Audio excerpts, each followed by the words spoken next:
Hello, I'm Molly Basil, and I'm here to talk about the single-family rent index and how it affects metro-level inflation.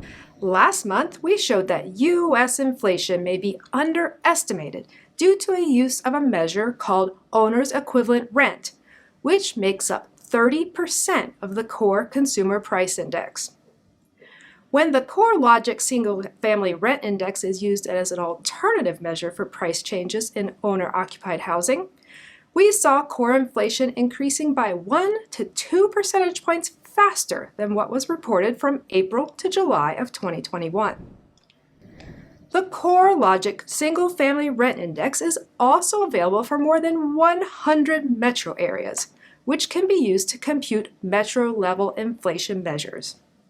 Let's look at 2 metro areas from the Southwest U.S. that illustrate how inflation appears to be underestimated and delayed in the core CPI. Population growth in Phoenix, Arizona has been amongst the highest in the country, leading to rent increases. Rents in Phoenix have been growing the fastest of the metro areas covered by the CoreLogic Single-Family Rent Index for the past 2 years. Phoenix single-family rents increased 19% in July 2021, more than double the national rate.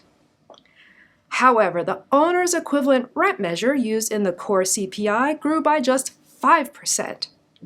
When the single-family rent index is used to measure rent equivalents for owner-occupied homes, core inflation runs 2 to 3 percentage points faster than reported for the past 10 months. In the case of Houston, Texas, the CoreLogic single-family rent index increased 9% for July compared with 1% for owner's equivalent rent.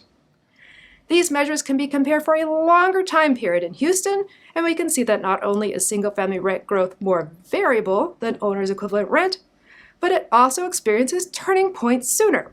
Inflation pressures have been a top concern for many consumers and policymakers for much of the last year.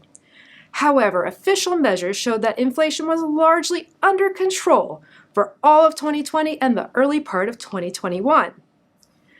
These measures didn't capture soaring single-family rents that much of the country experienced, and therefore underestimated the level of inflation that was emerging in late 2020. This level of underestimation is even higher in some metro areas than it is in the U.S. overall. Thank you for watching today. To gain more insights on recent trends in the housing and mortgage markets, including the single-family rent index, please visit CoreLogic.com.